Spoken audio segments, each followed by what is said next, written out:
আসসালামু আলাইকুম প্রিয় বন্ধুরা, এই সেই করত নদী। উপরে লোকজন দেখুন পাথর উঠাচ্ছে নদী হতে নৌকার সাহায্যে। নদীর পানিটা অনেকটা কমে গেছে। অন্যান্য বছর নদী ভর্তি হয়, এবার কিন্তু এখনো নদীটা ভর্তি হয়নি। পরিষ্কার স্বচ্ছ পানি নদীতে। দেখুন ওপরে নদীর গ্রাম,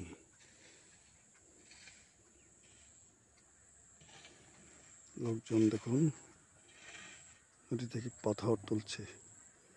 ওই যে নৌকা,